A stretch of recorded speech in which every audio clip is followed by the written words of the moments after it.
My name is Bill Boone, and I was among the founders at the International Community School many years ago. And as far as I'm concerned, the rest is history.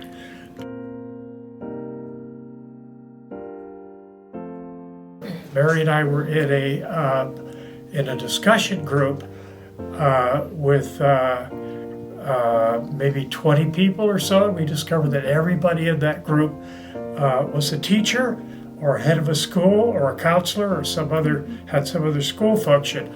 So somebody glibly said, "Let's start a school." And somebody else says, "That's a great idea, let's do that." And I said, "Okay, I'll write something up," which is what I did that afternoon. So my name is Barbara Thompson, and I'm one of the people that helped found ICS we started in 1998. And we all came at it from different directions, but all of us had a commitment both to the refugee and immigrant community and to the local community.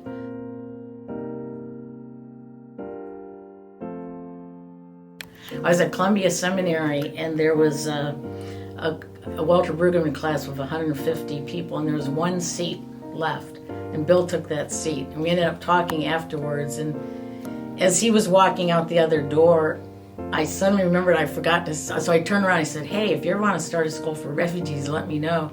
And he said, "That's exactly what I want to do. I've been thinking about it for 24 years. I have my proposal here. I've talked to the Htwe people about it."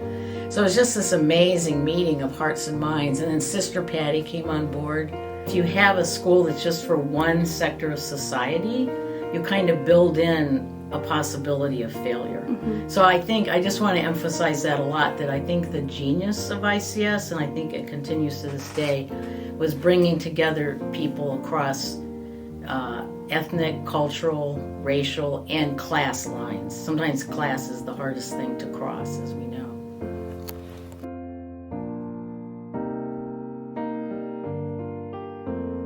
So it was pretty complicated to start a school from nothing. And also we were the third charter school in the state. And I think we only succeeded because Bill was really good at schmoozing the people who were there.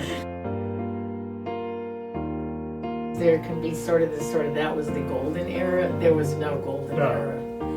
It was always struggle. We had to get all the furniture. All the furniture was donated. It all had to be cleaned because it was all really dirty. We had to set up the cafeteria, we had to do registration, all these things. Anyway, it was very complicated and a lot of stress, but a huge community of people too, putting it together.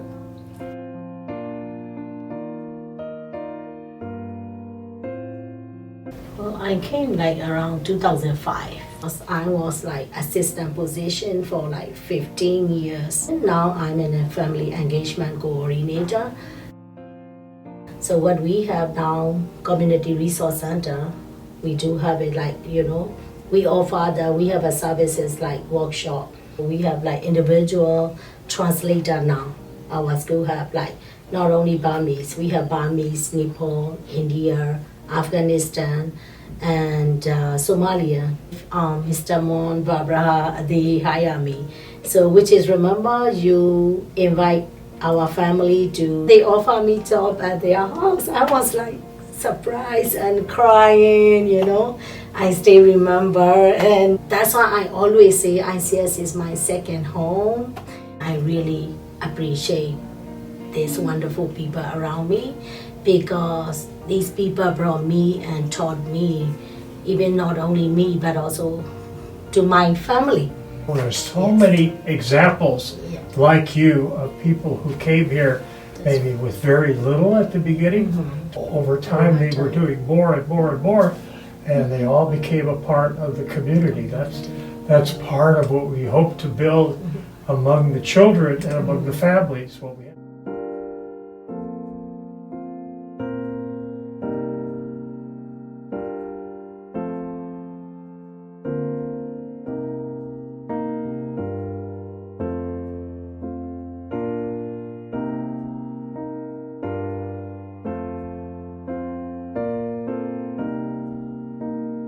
If there ever was a time in human history to claim and proclaim authentically the beloved community, it is now.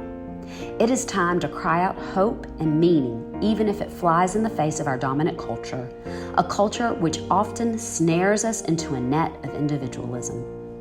As I look to the future of ICS, I still see the beloved community. The beauty of ICS is its world of differences, which enriches them and all they meet.